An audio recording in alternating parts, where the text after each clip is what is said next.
reflexão hoje à noite. Queria pedir para os irmãos, por gentileza, abrir a palavra do Senhor em 1 Samuel, livro de 1 Samuel, capítulo 13. Hoje nós vamos estudar todo esse capítulo. São alguns versículos e tem uma lição muito preciosa por trás desse capítulo que nós vamos tratar hoje.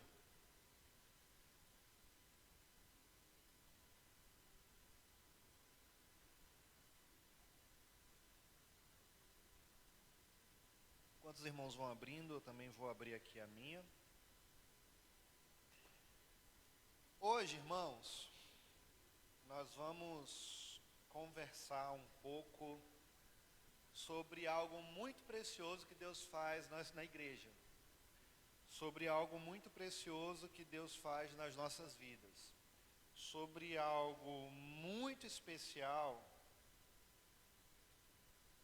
que às vezes Deus precisa fazer nos nossos corações. Nem sempre é fácil, entretanto, às vezes é necessário demais. Hoje nós vamos conversar um pouco sobre a disciplina do Senhor. Por que Deus disciplina? Porque muitas vezes somos disciplinados por Deus. O que o capítulo 13 de 1 Samuel tem a ver com as nossas vidas? Gente, geralmente quando vai para o livro de Samuel, nós sempre lembramos de Saul. Na verdade, pastor de ovelhas, soldado de guerra valente que se tornou, ele era um músico sensível, um poeta erudito e veio a se tornar rei. Mas hoje nós não vamos falar de Davi.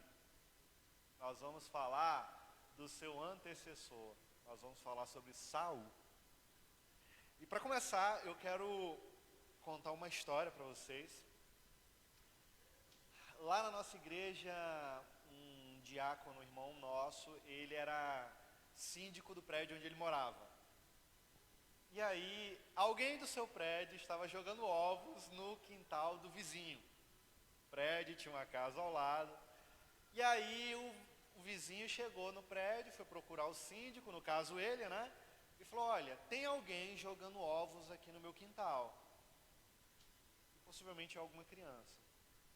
Ele falou, não pode ser. Tem certeza? Ele falou, olha, tenho. Isso já tem acontecido há algumas semanas. Aí tá bom. Ele falou, olha, não tem problema, vou resolver esse problema para você. Só me dizer de onde estão vindo esses ovos que eu vou procurar saber qual é o apartamento. Ele falou, não tem problema não, eu já sei qual é o apartamento. É ali, ó. Tá vendo ali o segundo andar? É aquele apartamento ali.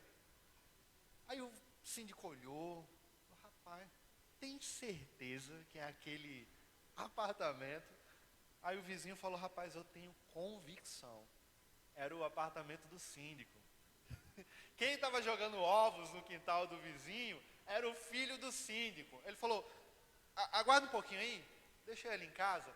Chegou em casa, filho dele de 6 anos, pegou o filho dele e falou, por que você estava jogando ovos no quintal do vizinho, não sei o que, chamou a atenção, exortou o filho e falou, agora você vai lá comigo, porque você precisa pedir perdão ao vizinho.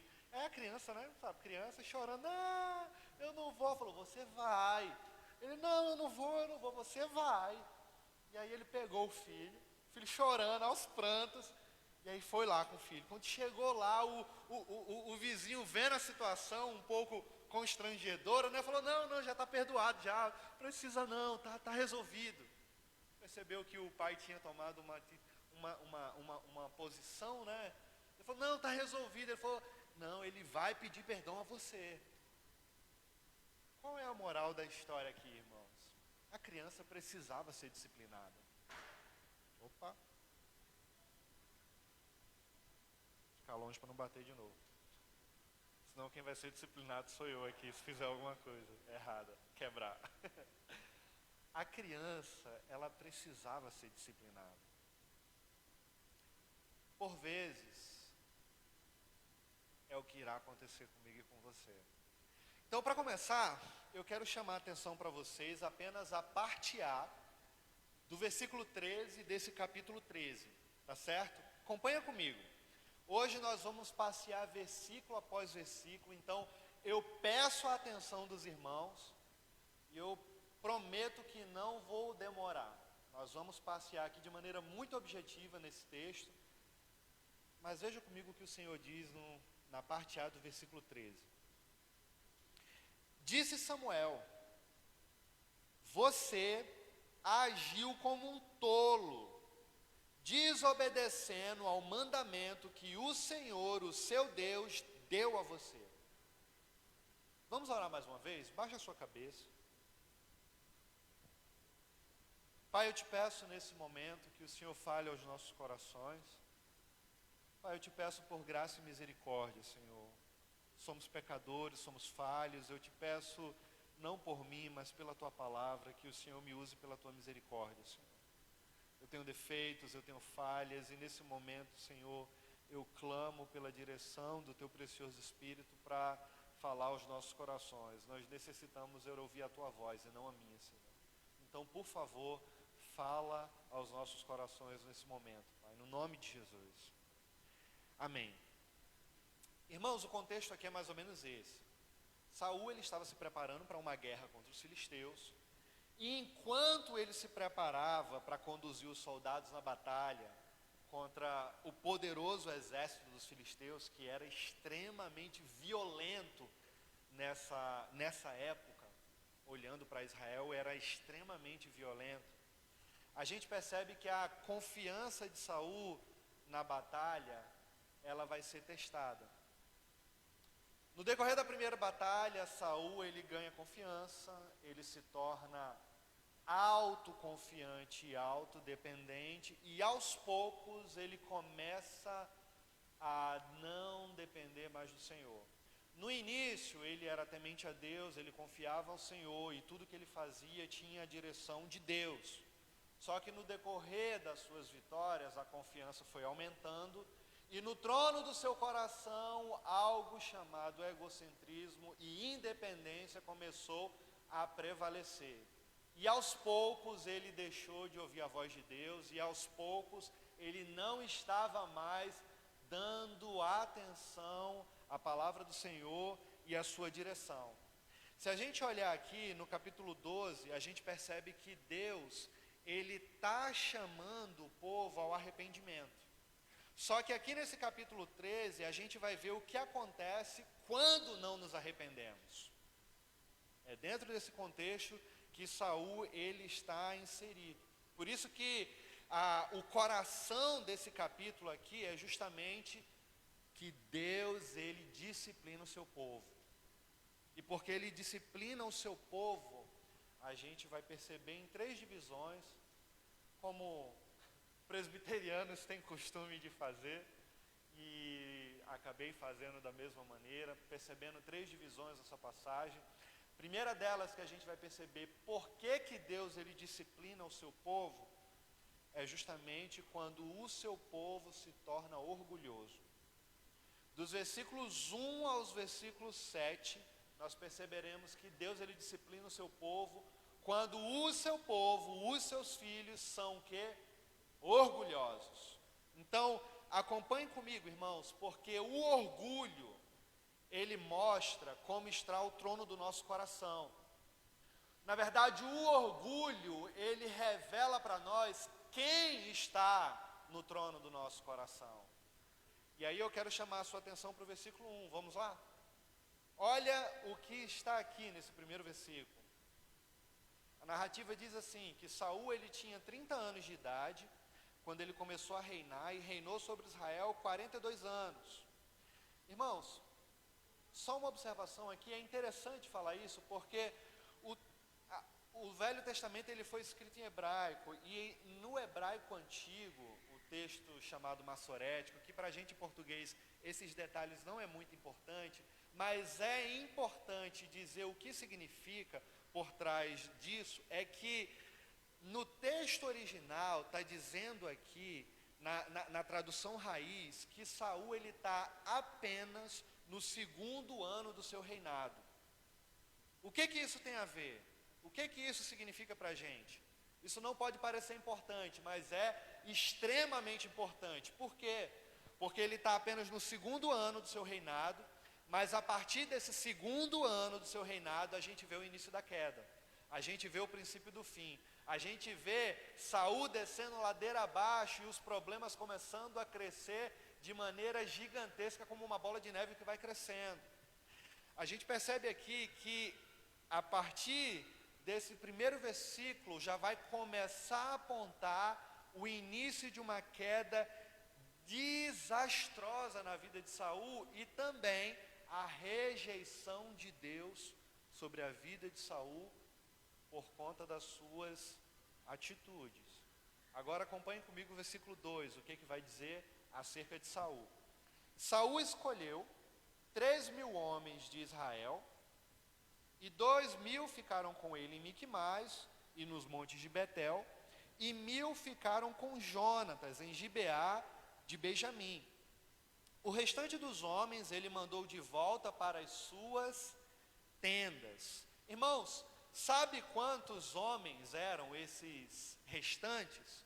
300.000 homens. Era muita gente, era uma população de uma cidade.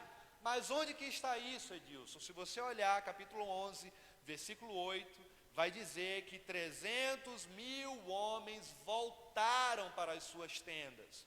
Mas Saul chamou o que, irmãos? Apenas 3.000 homens. Observe que Saul ele tem uma liderança desastrosa. A gente começa a perceber que ele está bem confiante na sua estratégia de guerra, mas a sua confiança ela é imatura. A sua confiança ela é imprudente. Acompanhe comigo agora o versículo 3. Olha a sequência. Depois que ele escolheu os 3.000 homens, né? Jonatas atacou os destacamentos dos filisteus em Gibeá, e os filisteus foram informados disso. Irmãos, observe, Jonatas, ele era bom na guerra. Ele era um soldado, um guerreiro valente, e com 1.000 soldados, ele venceu uma tropa militar que estava ali perto. A gente observa e deve admirar a bravura de Jonatas, como um soldado, um guerreiro valente. Mas Jonatas, ele não é Saul. Ele não é o rei, ele é o filho do rei. Ele é o príncipe. Mas o povo não tinha pedido a Deus um rei, como todas as outras nações? Por que Jonatas toma essa atitude, ao invés de Saul liderar essa guerra com essa iniciativa? A gente começa a perceber aqui a introdução de atitudes desastrosas desse rei, de atitudes imprudentes desse rei. Ele está agindo de maneira desastrosa? Com certeza sim. Se você quiser ler em casa o capítulo 14, você vai observar mais detalhes sobre as atitudes desastrosas dele. Agora acompanhe comigo a continuação, a parte B do versículo 3. Então Saul mandou tocar a trombeta. Olha o que ele faz. Mandou tocar a trombeta por todo Israel, dizendo que os hebreus fiquem sabendo disso. Aí o recado dele no versículo 4. Qual é o recado? E todo Israel ouviu a notícia de que Saul tinha atacado o destacamento dos filisteus, atraindo o ódio dos filisteus sobre Israel. E então os homens foram convocados para se unir a Saul em Gilgal. Irmãos, todo mundo sabe que é fake news aqui, né? A gente vê fake news aí na internet, um monte de notícia que a gente pensa que é verdade, e quando descobre um mês depois é mentira. Está cheio de fake news, mas a gente pensa que fake news é uma coisa recente. Não é. Fake news já existia na época do Velho Testamento. O que a gente está acabando de ver aqui é uma fake news. Por quê? Porque no Jornal de Israel saiu a notícia na imprensa de que Saul tinha atacado os filisteus. Para vocês verem que desde naquela época, né, as notícias já eram tendenciosas. A imprensa de Israel dá crédito a Saul. Por quê? Porque todo mundo em Israel sabia quem autorizava as notícias. Era o rei. E aí, todo mundo de Israel sabendo que Saul tinha atacado, os filisteus também souberam que Saul tinha atacado, que na verdade tinha sido Jonatas, mas já que a notícia disse que foi Saul que tinha atacado, olha o que acontece no versículo 5. Os filisteus reuniram-se para lutar contra Israel com 3.000 carros de guerra, 6.000 condutores de carros e tantos soldados quanto a areia da praia. Era muita gente. E eles foram a Micmais, a leste de Bet-Aven, e lá acamparam. O que parece é que Saul ele ainda não está tendo noção do perigo que está vindo sobre ele, só que os soldados de Saul já começam a perceber. Embora ele não perceba, os soldados já estão com medo. Olha o versículo 6. Quando os soldados de Israel viram que a situação era difícil, que seu exército estava sendo muito pressionado, esconderam-se em cavernas, em buracos, entre as rochas e em poços e cisternas. Versículo 7. Alguns hebreus atravessaram o Jordão para chegar à terra de Gade e de Gileade. Saul ficou em Gilgal, e os soldados que estavam com ele, o que aconteceram com eles? Tremiam de medo. Por que eles se esconderam em buracos e cavernas, irmãos? Por que eles estavam tremendo de medo? Porque eles estavam sendo liderados por Saul e não por Jonatas. Por isso que eles estavam desesperados, vendo que o líder desse exército estava tendo atitudes imprudentes e eles estavam indo para o precipício.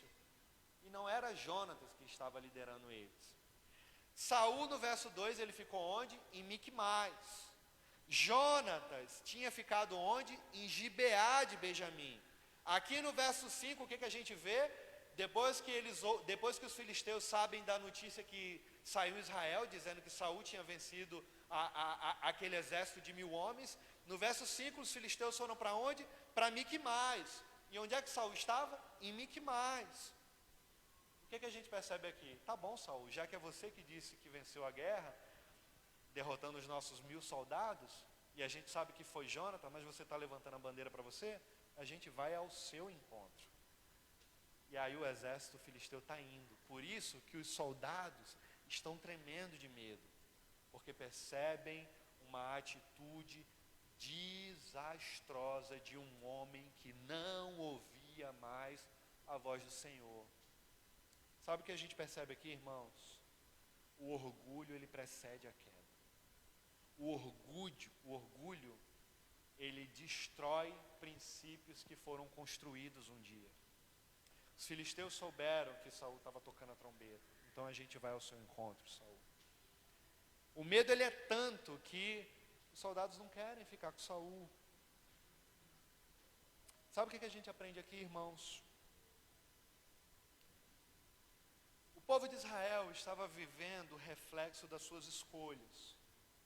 O povo de Israel estava vivendo um reflexo das decisões que eles tinham tomado.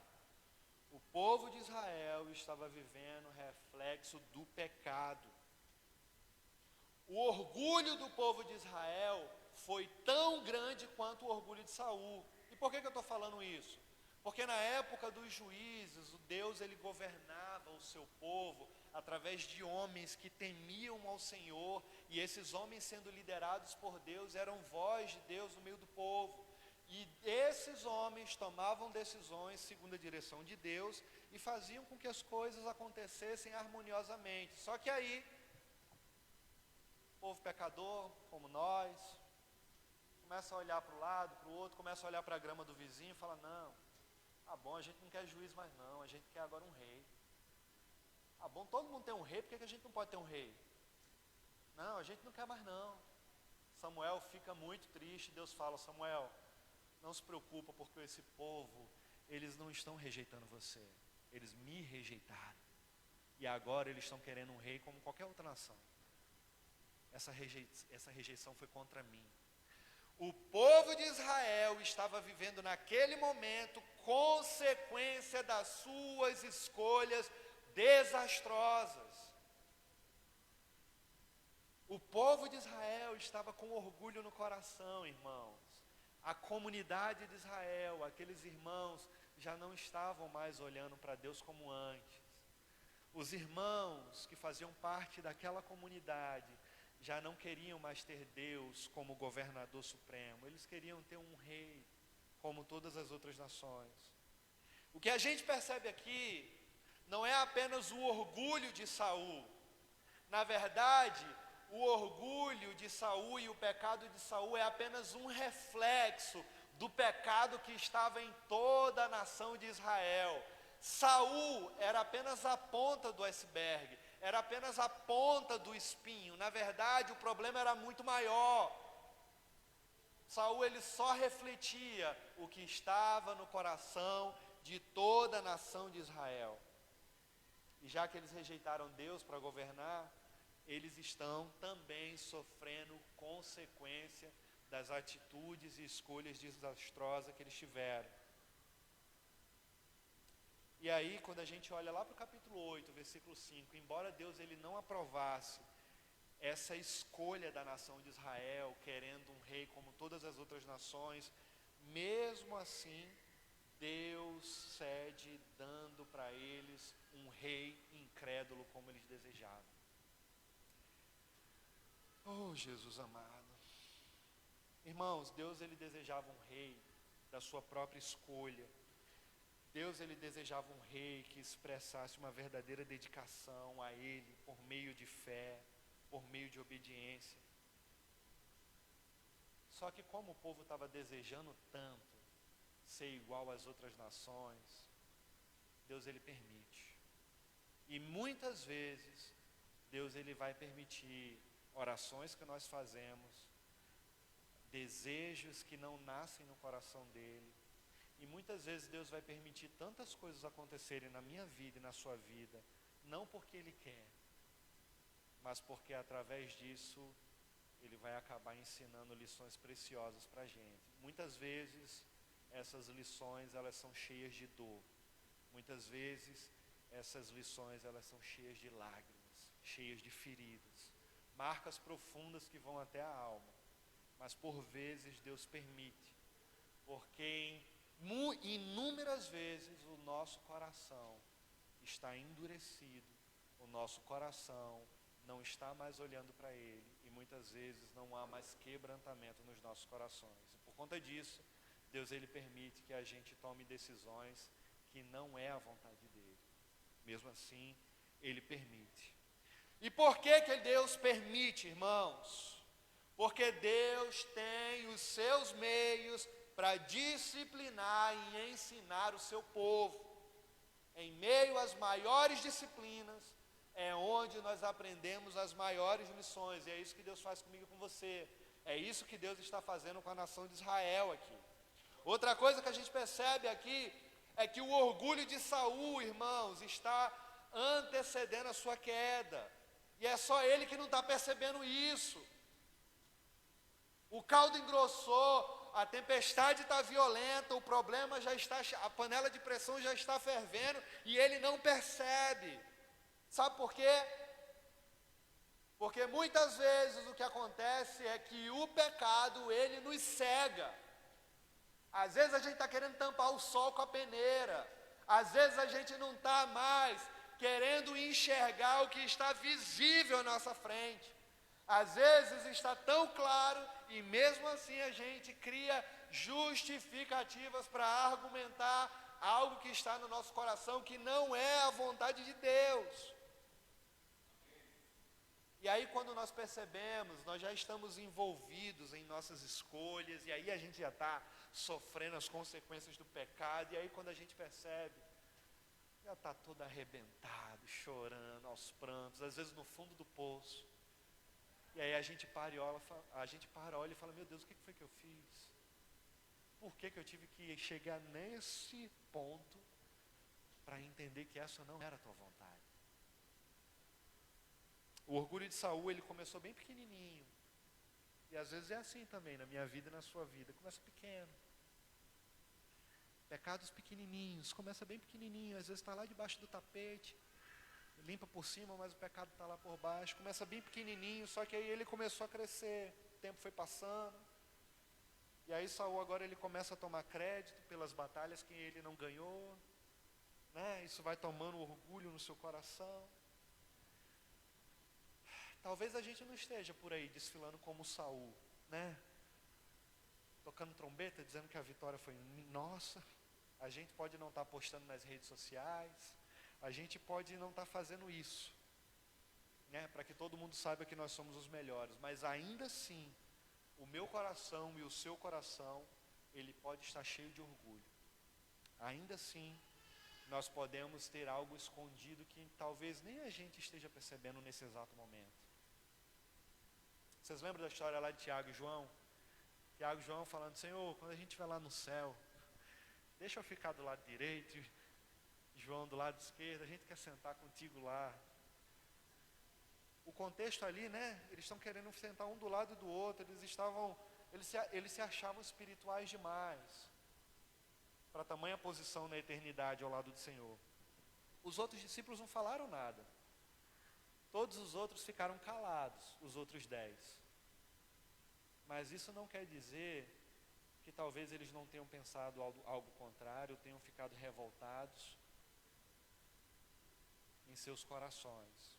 Muitas vezes a gente não expressa com a nossa boca, mas às vezes o nosso coração está cheio de tantos carrapichos que precisam ser tratados por Deus, que aparentemente as pessoas nem imaginam que possam existir.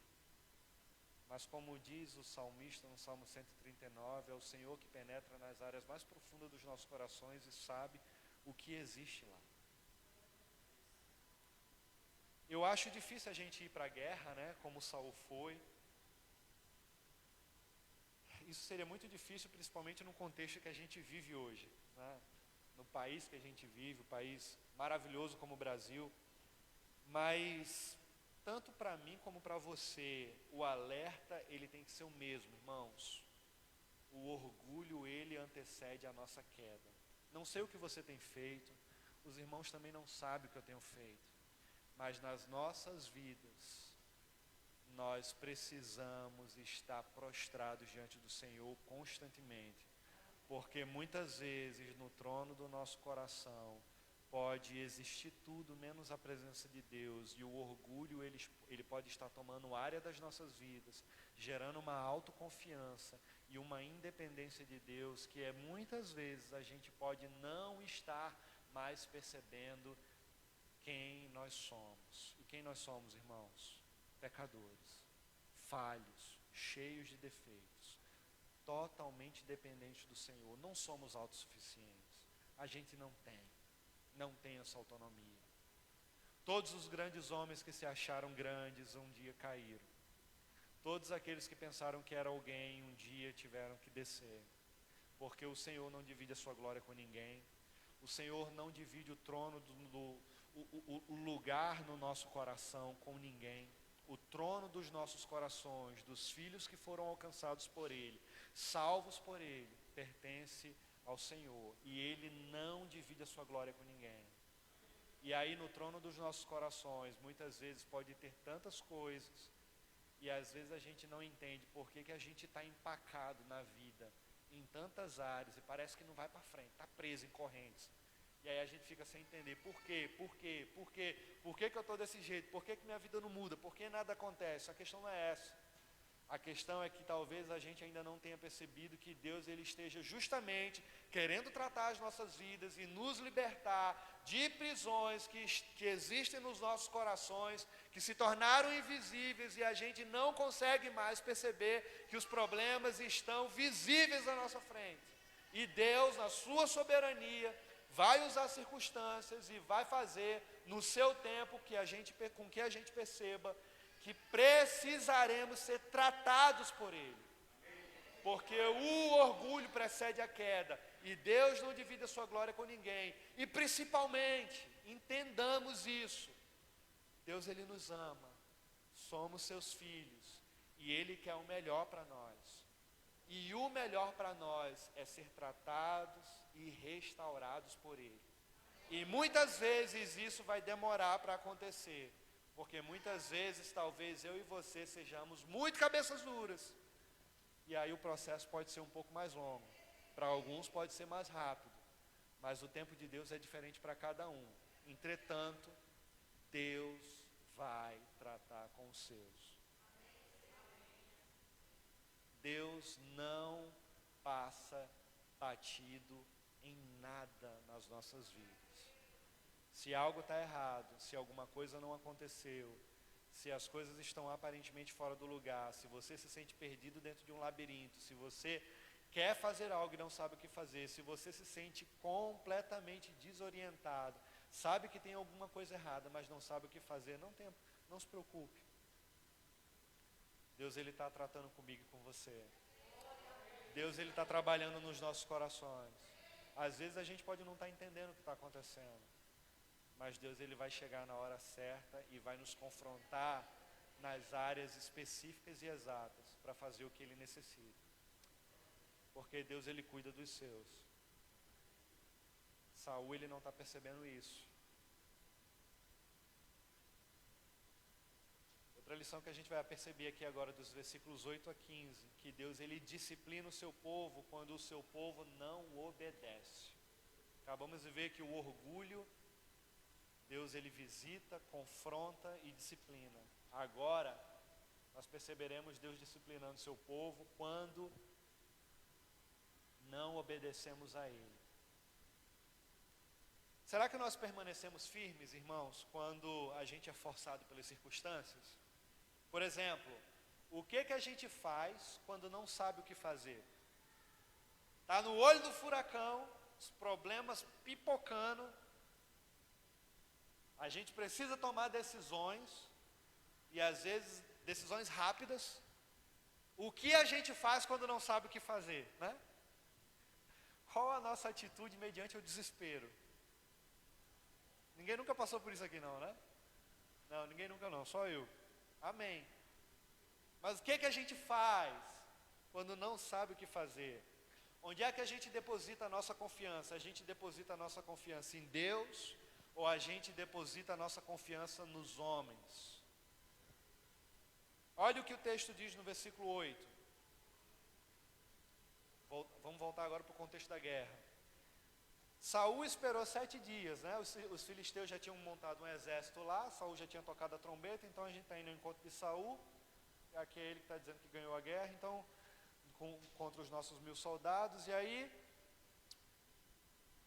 o contexto é mais ou menos esse, Samuel tinha mandado ele esperar. Olha o que diz, o profeta Samuel vai ao encontro dele, não estava com ele, fala, Saul, espera eu chegar. Espera eu chegar para quê? Versículo 8. Saul esperou 7 dias, o prazo estabelecido por Samuel, mas este não chegou a Gilgal. E os soldados de Saul começaram a se dispersar. Esse rei é todo desastroso, o profeta disse, não chegou até agora, eu não vou ficar aqui não, está todo mundo indo embora, e Saul está ficando só. E aí o que Saul faz? Olha a atitude aí de um rei desastroso, um general de guerra, um líder de guerra totalmente imprudente. Versículo 9. E ele ordenou, Saul ordenou, tragam-me o holocausto e os sacrifícios de comunhão.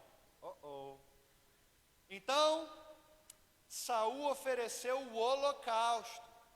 Quando terminou de oferecê-lo, Samuel chegou e Saul foi saudá-lo.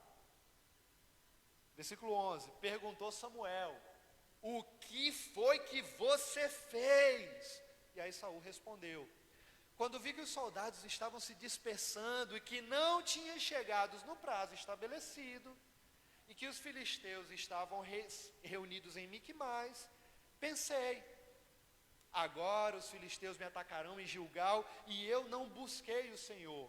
Por isso, senti-me obrigado a oferecer o holocausto. Irmãos, mais uma vez aqui, Saul colocando a carroça na frente dos bois. Mais uma vez tomando uma atitude precipitada. Aí olha o que Samuel diz no versículo 13. Disse Samuel, você agiu como um tolo, desobedecendo ao mandamento que o Senhor, o seu Deus, deu a você. Se tivesse obedecido, ele teria estabelecido para sempre o seu reinado sobre Israel. Irmãos, as nossas atitudes, elas geram consequências. Entenda isso, a minha atitude, a sua atitude vai gerar consequências. Deus, ele perdoa os nossos pecados, ele pode perdoar, mas as consequências do pecado nós sofreremos. Deus, ele não vai retirar as consequências. É um reflexo das nossas escolhas. Versículo 15.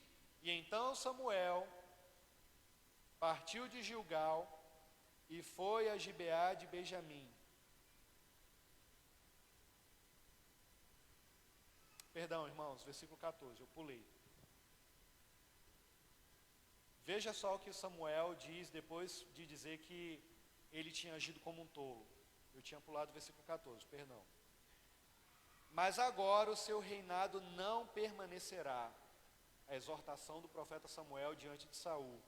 O Senhor procurou um homem segundo o seu coração e o designou líder de seu povo, pois você não obedeceu o mandamento do Senhor. É a primeira vez que a gente vê na história do livro de 1 Samuel, Davi sendo mencionado como o futuro rei de Israel. E aí aquela expressão que a gente conhece, um homem segundo o coração de Deus. É a primeira vez que a gente ouve essa expressão. O profeta sendo usado por Deus para falar, um homem segundo o coração de Deus vai substituir você, porque você não é mais esse homem.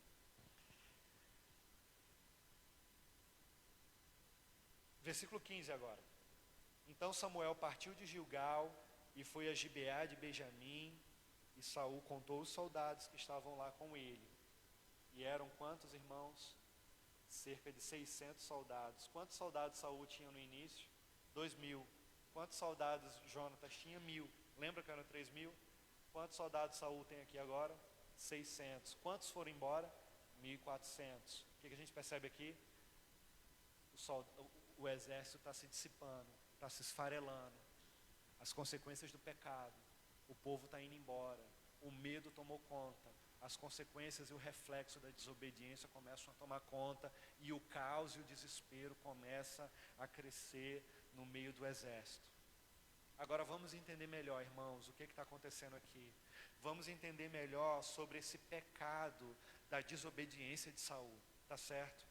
No Velho Testamento, Deus ele faz uma separação entre os sacerdotes e os outros. Saul, ele era rei. Ele não era sacerdote. E porque ele pega os elementos de sacrifício para sacrificar diante do Senhor. O trabalho de oferecer sacrifícios pertenciam apenas aos sacerdotes. Saul ele tinha um papel importante, mas ele não era sacerdote, ele era rei. Deus tinha separado ele para ser rei. E aí, se vocês olharem lá no livro de 2 Crônicas, a história do rei Uzias, um outro rei que inventou de querer fazer sacrifícios diante do Senhor, também não sendo sacerdote de Deus, Deus vem com seu juízo sobre ele, e uma lepra vem sobre o seu corpo. Irmãos, Saul ele devia ter obedecido a Samuel. Esse aqui é o ponto. No capítulo 10, versículo 8, a gente vê que Samuel ele tem instruído Davi: espera que eu chegarei.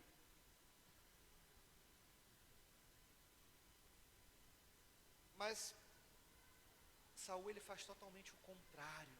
Às vezes Deus dá palavras de direções claras para nós. A gente começa a andar em obediência ao Senhor, mas parece que no meio do caminho a gente coloca os pés pelas mãos. Às vezes isso acontece, né?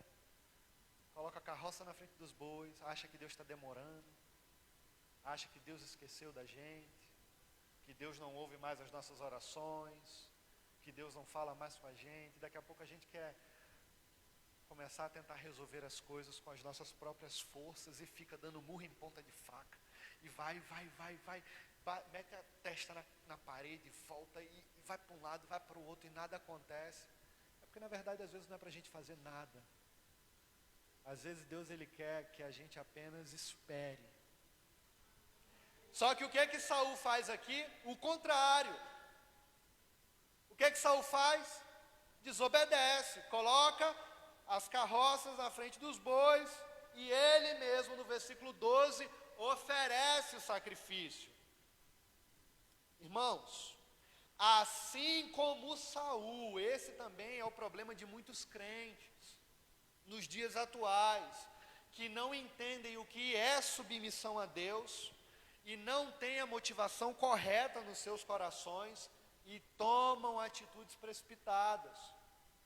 Olha só como é que estava o coração de Saul. Veja aí no versículo 10. Saul, ele está agindo com hipocrisia. Olha o final do verso 10. Ele cumprimentou Saul cordialmente, esperando que Saul, ele cumprimentou o profeta Samuel cordialmente, esperando que o profeta Samuel tratasse ele bem. Na maior cara lavada, ele faz o que ele não deveria ter feito, e ele chega cordialmente, depois que o profeta Samuel chega, cumprimentando ele: Shalom, Adonai, está tudo bem com você? Pai do Senhor, profeta, que bom que o Senhor chegou. Que hipocrisia é essa, irmãos? Está querendo tampar o sol com a peneira depois do pecado que você comete? Deus vê, Deus está vendo. Olha o outro pecado. Saul, depois dessa, ele primeiro agiu com hipocrisia, versículo 10. Agora, olha o outro comportamento dele. Ele agora, depois de agir como hipócrita, ele agora culpa os outros, mas ele não culpa ele mesmo, no versículo 11. Ele culpou Samuel, porque Samuel demorou, olha só. Ele culpou os soldados, porque os soldados estavam abandonando ele, mas não falou nada dele. Ele é o bonitão da chapioca. Falou nada. Culpa todo mundo, menos ele. Ele diz assim, no versículo 11. Quando vi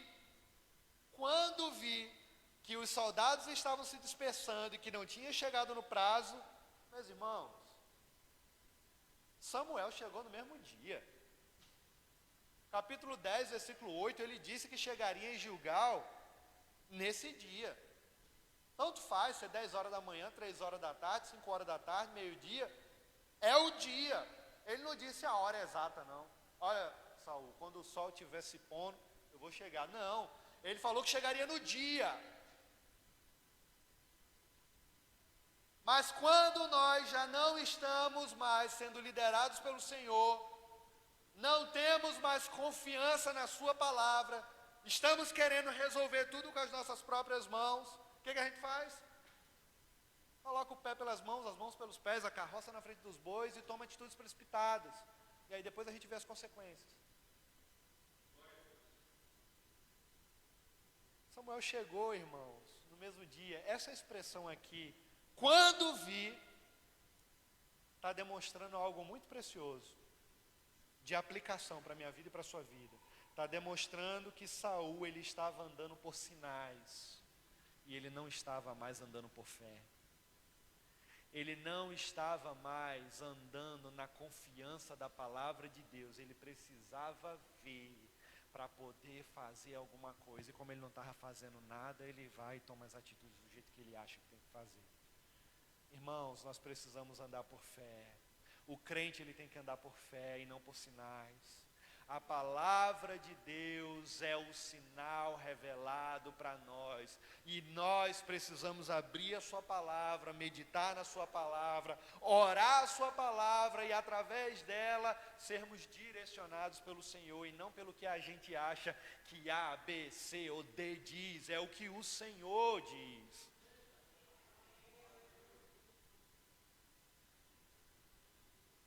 E aí Saul fala, eu me senti obrigado, na parte B do versículo 12, me senti obrigado a fazer sacrifício. Se sentiu obrigado, irmãos?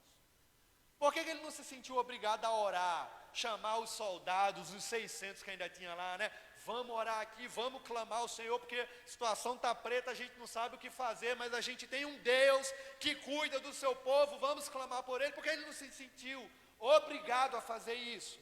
Mas não. Ele se sentiu obrigado a fazer o que ele não deveria fazer, porque ele não era sacerdote.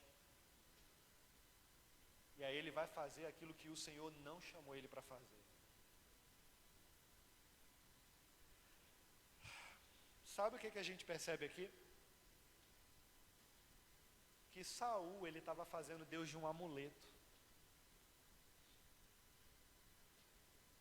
quando ele vai fazer o sacrifício, além de toda a sua desobediência, ele está fazendo Deus de amuleto de sorte para ter sucesso naquela guerra. Ele está querendo se dar bem a todo custo. Ele está querendo sair daquele problema. E aí ele está olhando para Deus, não pelo que Deus é, mas pelo que Deus poderia fazer. Irmãos, eu e você estamos aqui pelo que o Senhor é. E quem o Senhor é? Deus que se tornou homem, e embora sendo Deus, o ser igual a Deus foi algo que ele não escolheu se apegar, como diz em Filipenses 2, mas se colocou numa condição de homem, vindo numa condição de servo, vivendo entre pecadores e morrendo por pecadores, para que pecadores pudessem ser salvos. E é por isso que nós estamos aqui, pelo que ele já fez por nós. Morreu por nós para nos dar vida eterna, para nos salvar, para transformar as nossas vidas, nos tirar do lamaçal do pecado, nos dar uma vida eterna depois dessa vida que nós temos aqui, morando com Ele para sempre na eternidade, nos dando uma vida em obediência, submissão, santidade, se alegrando na Sua presença, o adorando, desfrutando de quem Ele é, das suas belezas, através da sua palavra, da sua graça, do seu amor, da sua doçura revelada através das Escrituras, entendendo que essa vida aqui é passageira e o que nos aguarda no para sempre será algo tremendo, como a gente nunca experimentou nessa vida e nessa terra. Irmãos, nós buscamos ao Senhor pelo que Ele é e pelo que Ele já fez, e não pelo que Ele pode fazer. Porque o que Ele pode fazer está muito relacionado a questões materiais, a questões emocionais, a questões do nosso dia a dia das lutas. Mas Jesus falou: no mundo vocês vão ter aflições. O que Ele já fez por nós é o que nos dá crédito e nos dá garantia no para sempre. Fomos salvos pelo Seu precioso sangue para vivermos com Ele para sempre na eternidade.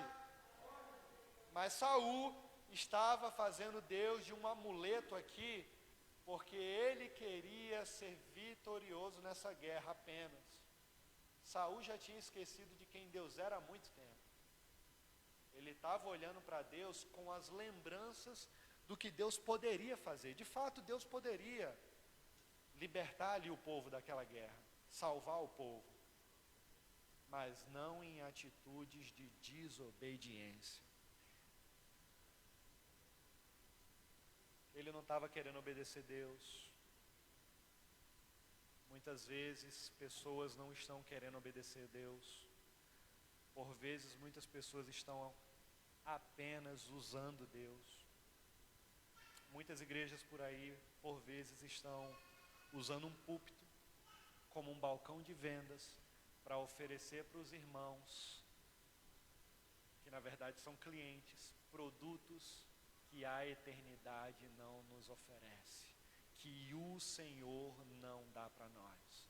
E eles fazem de Deus um grande comerciante, oferecendo produtos para que os seus cofres fiquem cheios e que as riquezas da terra sejam usadas por tantos pregadores, falsos profetas, que estão usando a igreja como um balcão de comércio. Irmãos, Deus não é amuleto. E Deus, Ele vai prestar conta. Essas pessoas vão prestar contas com Deus. Todas elas vão prestar contas com Deus. Assim como Saul também está, nesse momento aqui, começando a prestar contas com Deus. Porque Deus não é amuleto. Ao contrário de Saul, que fez Deus de amuleto, Samuel, ele fez totalmente o contrário, irmãos.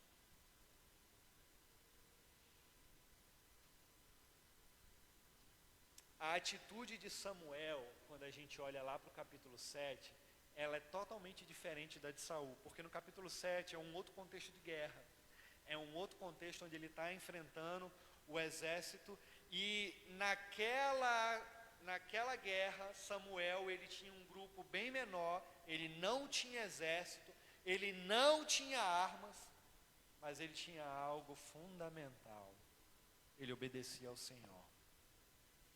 E aí o que está acontecendo então, lá no capítulo 7? A guerra está tocando no arraial, e o que Samuel está fazendo? Está orando. O problema está feio lá fora, Samuel está fazendo o quê? Oferecendo sacrifícios ao Senhor. Samuel está prostrado diante do Senhor, orando a Deus, fazendo sacrifício, e enquanto a guerra está acontecendo lá fora, Samuel não para, ele permanece de joelhos, adorando a Deus. E aí nesse ato de obediência, irmãos, a gente vê, o que Deus faz? Deus faz estrondos no céu, e aí ele começa a atemorizar os filisteus lá no capítulo 7, o que Deus faz? Deus cuida da guerra. Deus cuida da guerra. E aí nesse ato de dependência a Deus, a gente vê o que o Senhor faz. Samuel, ele só obedeceu a Deus e continuou o sacrifício, adorando ao Senhor. Ele só fez isso. Ele só fez isso, e isso é tudo, irmãos. Ele só ficou prostrado diante do Senhor, adorando a Ele. Isso é dependência de Deus.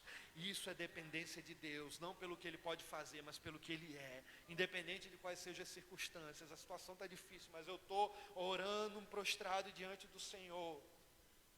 E aí olha só o contraste, né? Samuel, forçado pelas circunstâncias, ele está prostrado diante de Deus, confiando no Senhor. Saul, forçado pelas circunstâncias, ele está agindo independentemente, desobedecendo ao Senhor.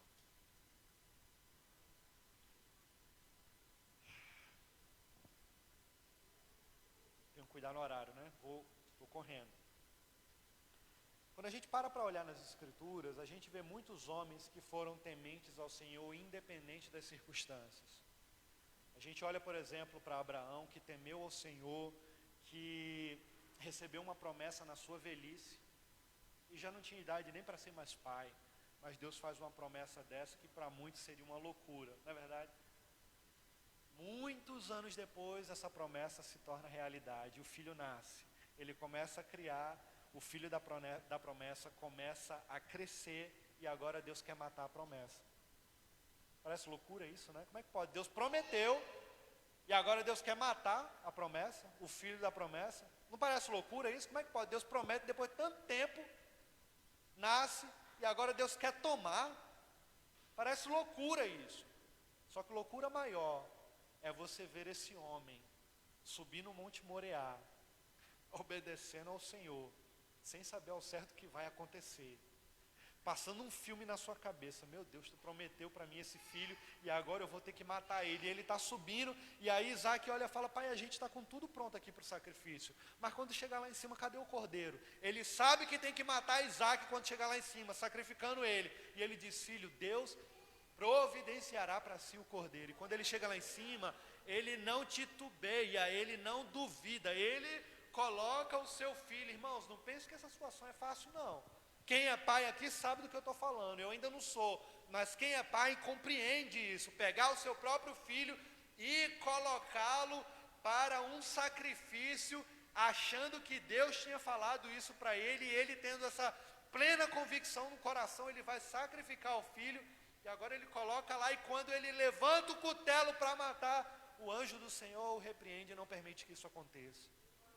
Qual a nossa atitude mediante as situações extremamente elevadas nas nossas vidas? Como nos comportamos diante das adversidades que são colocadas no nosso caminho?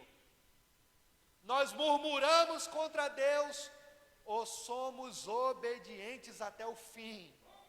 Isso foi o que Abraão fez. Assim como Samuel também foi, em meio à guerra, prostrado diante do Senhor. A gente vê José, do Egito, esposa de Potifar, tira a roupa, aparece diante dele. Quando ele vê aquilo, ele foge, ele pula a janela, ele sai correndo, mediante a tentação, mediante aquela adversidade. Por quê? Porque o temor do Senhor estava no seu coração. Irmãos, esse é o princípio. Precisamos temer ao Senhor, independente de quais sejam as circunstâncias. E se o temor estiver desaparecendo das nossas vidas, Vamos começar a orar para Deus colocar lágrima nos nossos olhos e quebrantar os nossos corações. Porque nós precisamos ter corações quebrantados. A gente olha, por exemplo, para Jesus lá no Getsemane. Olha só, mais uma situação de extrema delicadeza. Ele está no Getsemane e ele ora: Pai, se possível, afasta de mim esse cálice. Ele sabe do que está por vir. Ele sabe que o pecado da humanidade vai ser colocado sobre os seus ombros. Ele fala: se possível, afasta de mim esse cálice. Só que aí numa situação extrema, né? Ele vai em obediência até o fim. Aí ele fala: contudo seja feita a tua vontade. Eu sei do que virá sobre mim, mas contudo seja feita a tua vontade. O que Deus está querendo ensinar para nós aqui, irmãos? Deus está querendo ensinar para nós a sermos obedientes e não a fazer sacrifício de tolo. Às vezes a gente pode estar fazendo sacrifício de tolo, achando que está agradando a Deus e não estamos. Salmo 51 diz que o que agrada a Deus são um espírito quebrantado, um coração quebrantado e contrito. Isso é o que Deus não despreza.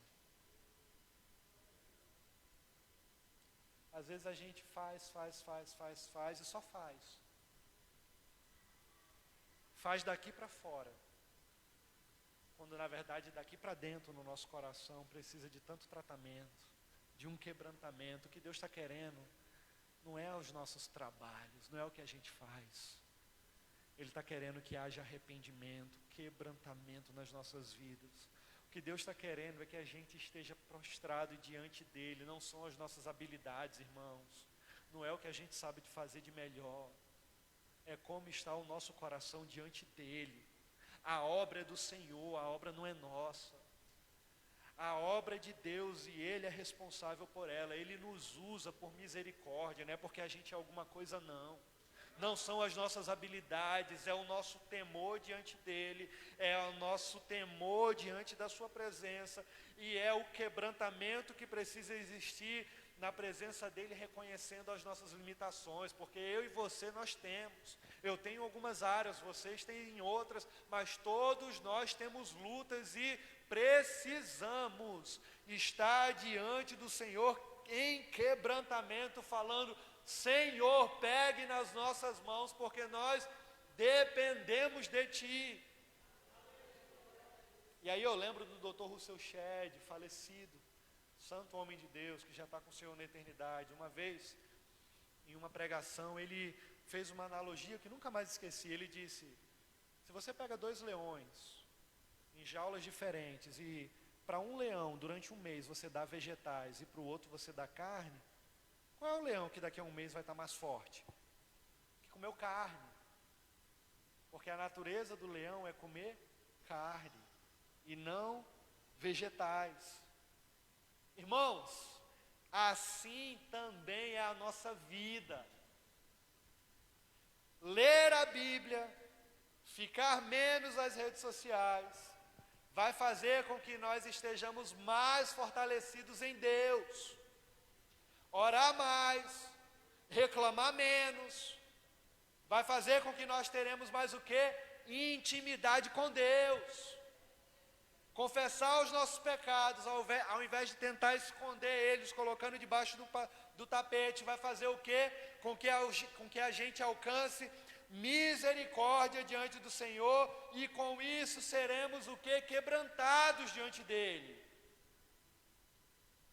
Da mesma forma que a carne ela alimenta o leão e deixa ele mais forte, é o Senhor, através da Sua palavra, que nos fortalece. É o Senhor, através da Sua palavra e da vida de oração, que faz com que a gente permaneça de pé diante dEle. Jesus disse, né, que a gente teria provações, mas tem de bom ânimo, porque eu venci o mundo e vocês vencerão as adversidades quando estiverem o quê? Fortalecidos em mim. E aí, com a falha de Saul nessa divisão, a gente descobre algo muito precioso. Deus, ele não estava buscando apenas a obediência de Saul. Talvez a gente possa ter achado até isso até agora. Mas o que Deus estava buscando, na verdade, era um homem que o agradasse antes de qualquer outra coisa. Ou seja, em todas as áreas da sua vida, ele deveria estar agradando ao Senhor, e não apenas no reinado. E aí já estava tudo desandado. Às vezes a pessoa é uma benção na igreja e em casa só a graça. Aquela brincadeira, né? O filhinho vem com um colchão para a igreja e fala: papai, a gente vai morar aqui agora. Chamei mamãe porque em casa aqui o senhor é uma benção, mas em casa aqui é melhor para a gente viver. Vamos morar aqui? Deus estava buscando um homem que o agradasse antes de qualquer coisa em todas as áreas da sua vida. E não é diferente nos nossos dias, irmãos. Não é. Deus, ele está buscando aqui na igreja verdadeiros adoradores que adorem o Pai em espírito e em verdade. E aí, por fim, a gente vai perceber que Deus, ele disciplina o seu povo quando o povo está confiando demais em pessoas. A gente não pode. E se a gente estiver confiando demais nas pessoas, Deus vai disciplinar também. Vamos lá. Preste atenção. Nos últimos versículos, a gente observa aqui que o escritor do texto, agora ele faz um contraste na época que Deus reinava sobre o povo e aqui a época que Saul está reinando sobre o povo. Versículo 16 diz assim: Saul e seu filho Jonatas, acompanhados de seus soldados, ficaram em Gibeá de Benjamim, enquanto os filisteus estavam acampados em Miquimás. Uma tropa de ataque saiu do acampamento filisteu em 3 divisões, uma em direção de Ofra, nos arredores de Sual, outra em direção a Bet-Horon, e a terceira em direção à região fronteiriça de onde se avista o vale de Zeboim, diante do deserto.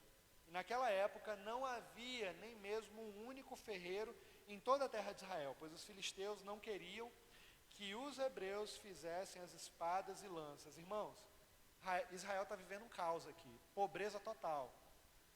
O governo estava mais corrupto que os governos aqui que a gente tem visto no Brasil, desviando verba que é destinada à compra de materiais para combater a Covid, né? A gente está vendo vários escândalos aqui no Brasil de estados corruptos, como por exemplo o Amazonas, que está vivendo um caos, né? A gente está vendo direto na televisão, por conta, olha só a consequência do pecado no Amazonas. A corrupção naquele estado fez com que o pecado de um governo prejudicasse toda uma nação ali naquele estado.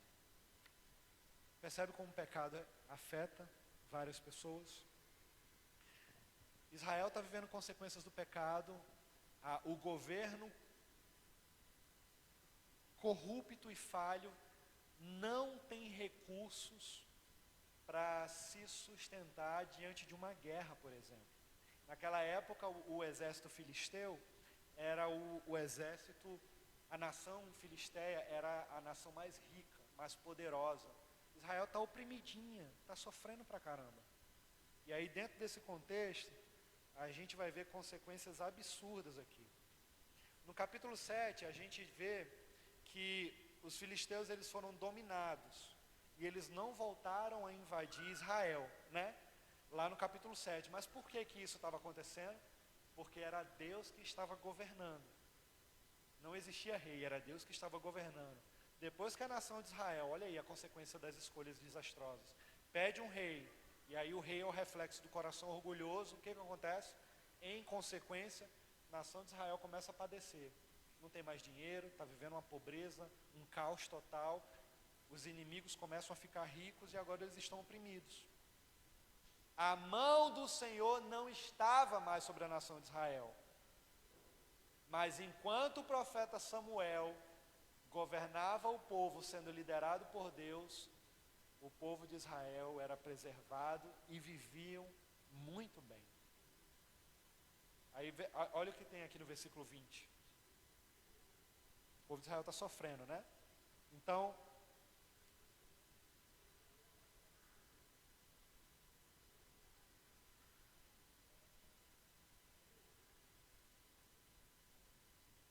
eu vou ler mais uma vez o versículo 19 e na sequência eu vou ler o versículo 20. Naquela época não havia nem mesmo um único ferreiro em toda a Israel, pois os filisteus não queriam que os hebreus fizessem espadas e lanças. Aí o versículo 20.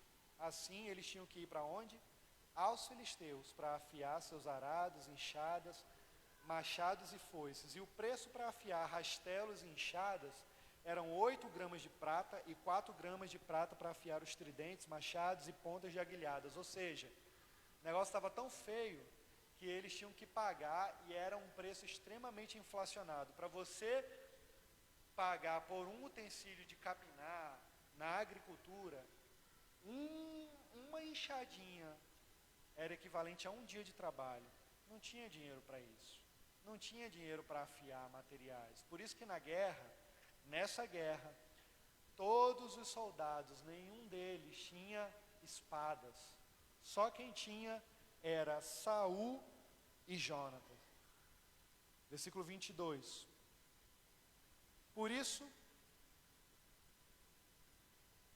Versículo 21.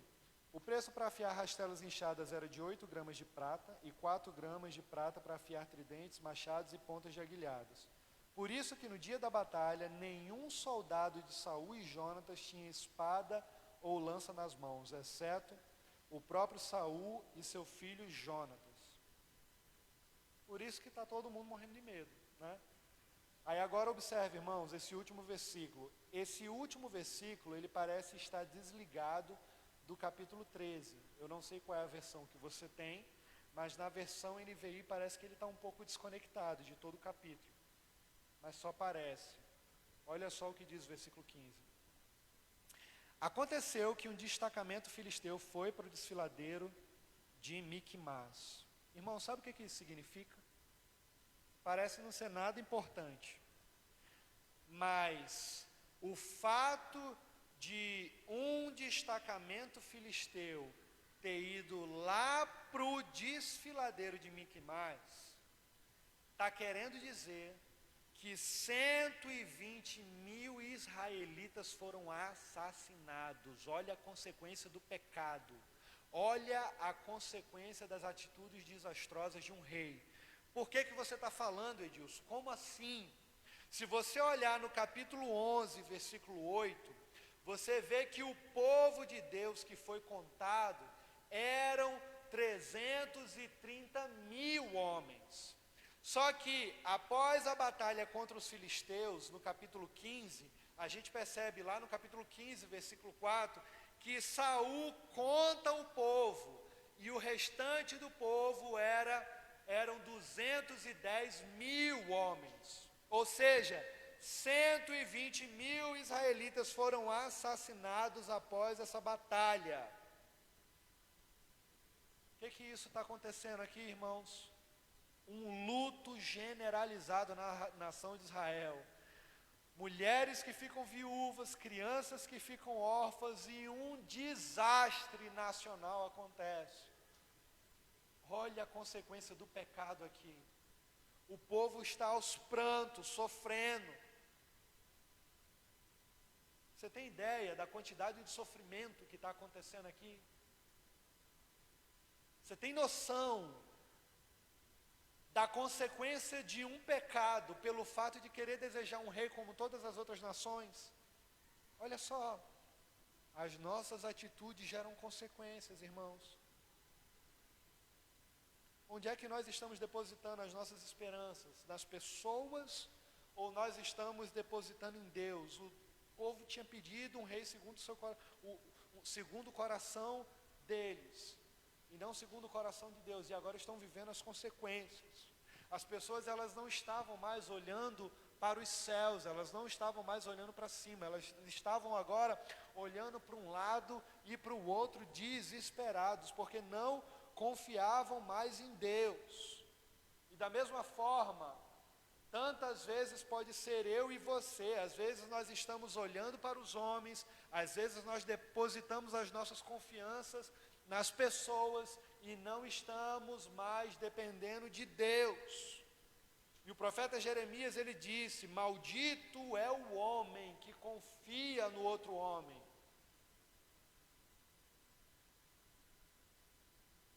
Mas bendito é o homem cuja confiança está no Senhor, cuja confiança no Senhor está. Consequência do pecado, é por isso que Israel está sendo disciplinado.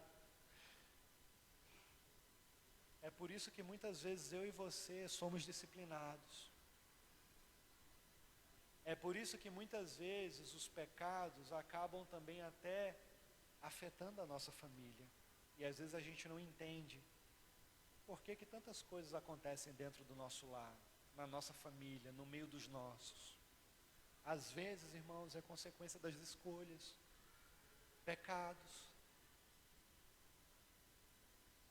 Se a gente depositar nos homens todas as nossas esperanças, nós estaremos adorando um ídolo.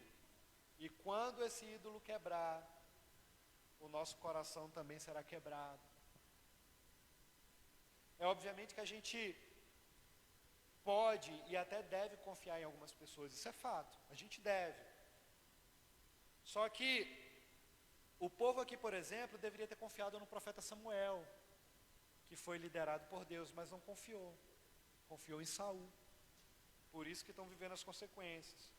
O que a gente não pode jamais é fazer como o povo de Israel fez, irmãos, e acabar colocando as nossas esperanças em uma pessoa. Não podemos fazer isso.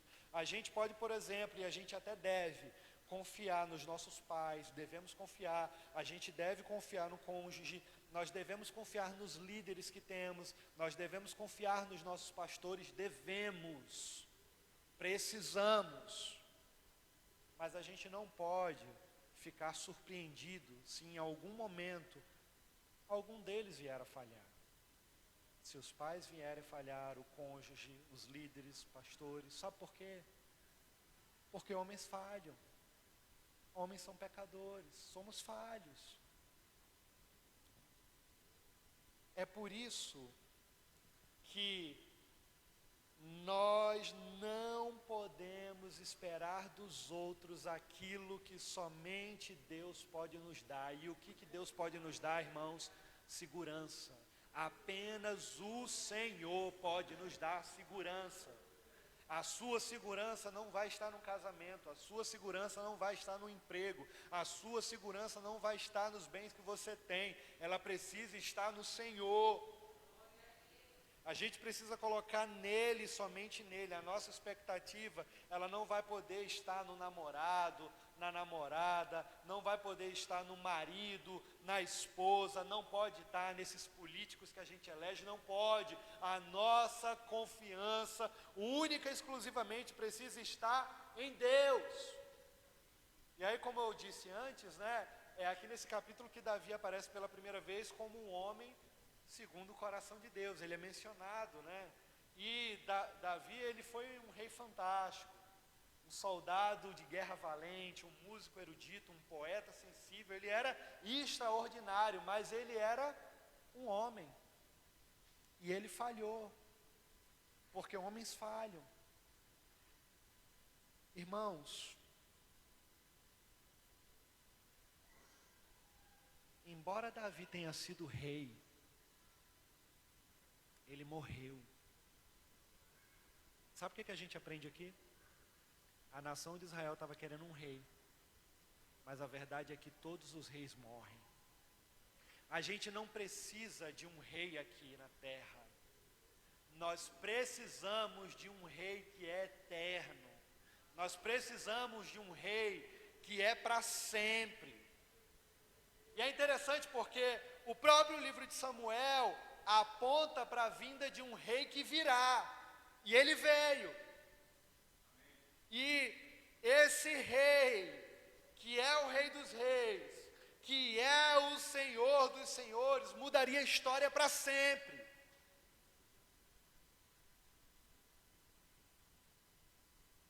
E esse rei, ele vem sendo descendente do trono de Davi. Raiz de Davi, estrela da manhã, aquele que é maravilhoso, conselheiro, Deus forte, Pai da eternidade e príncipe da paz, como diz o profeta Isaías. Ele veio descendente do trono de Davi. E esse rei, sim, é um rei que é eterno. E aí, quando esse rei nasce, cresce, inicia o seu ministério, dura 3 anos, agora esse rei está na cruz, prestes a morrer pelo pecado de muitas pessoas. 2 ladrões estão ao lado dele. E um fala: se tu é rei aí dos judeus, se tu é o Messias, se tu é o rei mesmo, salva a gente daqui, tira a gente daqui, a gente já está, tu não é rei, salva a gente. E aí o outro ladrão olha e fala: ei, você não sabe o que está falando, você não sabe o que está falando, Senhor, perdoa, ele não sabe o que está falando. E aí o ladrão diz assim, ó: Senhor, lembra-te de mim quando tu entrares no teu reino. Sabe o que esse ladrão está querendo dizer com outras palavras, irmãos?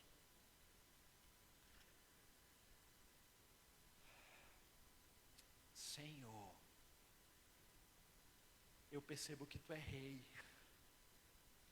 mas eu consigo perceber que o teu reino não é aqui dessa terra. O teu reino é lá em cima. O teu reino é para sempre. A tua autoridade não é igual a desses reis aqui da terra. Quando tu entrares lá no teu reino, lembra-te de mim. O que Jesus responde? Ainda hoje tu entrarás comigo no paraíso. Com outras palavras, sabe o que Jesus está dizendo? Ladrão, na prorrogação do segundo tempo, bem pertinho de você morrer, antes de você morrer, você percebeu quem eu sou, de fato. Você percebeu que o meu reino não é dessa terra. Você percebeu que o meu reino não tem fim. Você percebeu que eu sou o único rei capaz de salvar as pessoas para sempre. E é por isso que você está pedindo para eu lembrar de você quando eu entrar no meu reino. Porque você percebeu que eu sou o único capaz de salvar. E porque você percebeu que eu sou o único capaz de salvar, ladrão, ainda hoje você vai entrar comigo no paraíso. Irmãos, esse é o rei que nós precisamos ter em mente. Esse é o rei que precisamos ter nos nossos corações. Rei dos reis, Senhor dos senhores, aquele que é, que será para sempre, pelos séculos dos séculos, onde toda a glória está nele, sobre ele, para todo o sempre. A nossa confiança não pode estar em reis humanos, mas sim num rei que é eterno. Não podemos pecar como a nação de Israel, querendo um rei como todas as outras nações, mas precisamos desejar olhando para este rei que não tem fim. E é por isso que Hebreus capítulo 1 diz assim no versículo 3, ele que é o esplendor da glória, a expressão exata do seu ser, sustentando tudo que há pela palavra de seu poder, depois de haver realizado a purificação dos pecados lá na cruz do Calvário, ele se assentou à direita da majestade nas alturas. E aí quando a gente olha para 1 Pedro capítulo 3, versículo 22, diz assim, acerca desse rei, o qual havendo subido ao céu, reina à direita de Deus, e a ele estão sujeitos todos os anjos, autoridades e poderes. Esse é o Rei dos reis e Senhor dos senhores. Esse é o nosso Jesus, irmãos. Esse é o Deus que se torna homem e reina para todo o sempre. E sabe de uma coisa? Chegará o dia que nós partiremos dessa vida, e aí a gente vai morrer. Pode ser que eu morra hoje, pode ser que eu nem chegue a voltar para casa. Bom seria se Jesus voltasse agora. Que privilégio, irmãos, seria participar desse momento tão precioso na história da humanidade, onde a igreja será arrebatada e o Senhor levará os seus. E aí então chegará esse dia, irmãos, glorioso, onde o Rei Jesus, ele vai levar a sua igreja, e a sua igreja irá obedecê-lo diante de Deus, sendo fiel de todo o seu coração para todo sempre. Você já parou para pensar em nunca mais viver essas coisas? Nunca mais você vai viver o pecado e as consequências do pecado. Já parou para pensar nisso? Já parou para pensar que não haverá mais sofrimento, não haverá mais dor, não vai ter lágrimas, irmãos, acabou. Não vai ter medo, vergonha, não vai ter dor. Isso vai ser só lembranças de um passado já distante. Não vai ter mais frustração, não vai ter mais abandono, não vai haver mais rejeição. Quando Cristo ele voltar, ele vai retirar do poder todos aqueles governos ímpios, e aí ele vai estabelecer para sempre o seu reino de paz, o seu reino de justiça, onde a sua influência ela vai estar sobre nós, e ela vai ser eterna. Acabou, irmãos. Uma alegria plena para sempre, de um rei que é eterno, e de um reino que não tem fim. É verdade que Deus ele disciplina o seu povo, é o que a gente viu aqui na nação de Israel, é o que a gente viu sobre a vida do rei Saul. É verdade que Deus disciplina, é verdade que Deus nos corrige muitas vezes, só que Ele faz isso, irmãos, porque Ele nos ama. Vocês lembram da história do garotinho que eu contei no início da mensagem? Ele vai chorando, né, lá para o síndico, com o pai dele, que era o síndico, para o vizinho ficou constrangido com aquela situação, perdoou, e aí o garoto volta soluçando para casa, aos prantos, morrendo de vergonha. Ele estava com vergonha, pecadorzinho. Lembrei de um colega meu agora, o filho dele dando trabalho, fazendo pirraça, e ele falou: ah, filho de Adão. Somos filhos de Adão, irmãos, pecadores. O garotinho aqui tinha pecado, e ele volta para casa envergonhado, pensando que o pai ia dar uma surra nele. Ele estava morrendo de medo, sentindo na pele a consequência do seu pecado. E aí quando esse pai, esse meu irmão em Cristo, né, chegou em casa, ele botou o filho do lado dele, e olhando nos olhos dele falou assim: filho, independente do que você faça, eu não vou amar mais ou vou amar menos você. Eu amo você porque você é meu filho, e não pelo que você faz. Embora você tenha errado, eu continuo te amando da mesma forma. É o mesmo que acontece com a gente, irmãos.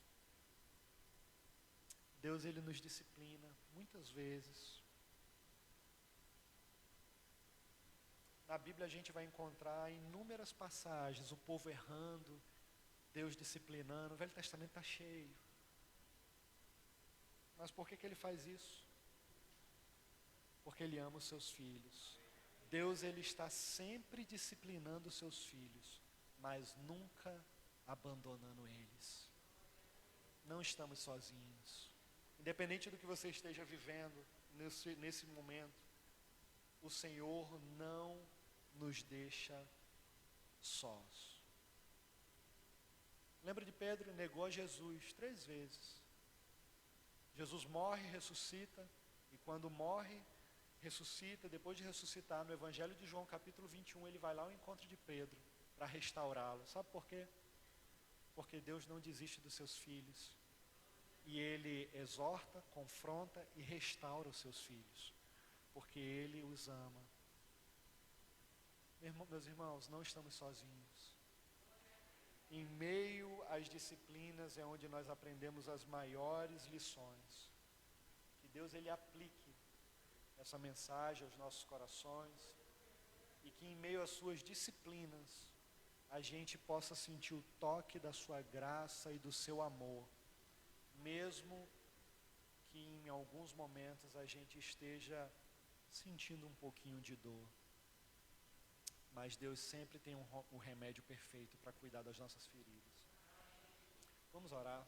Pai, obrigado, Senhor, por essa mensagem. E eu te peço que Tu aplique ela aos nossos corações. No nome de Jesus.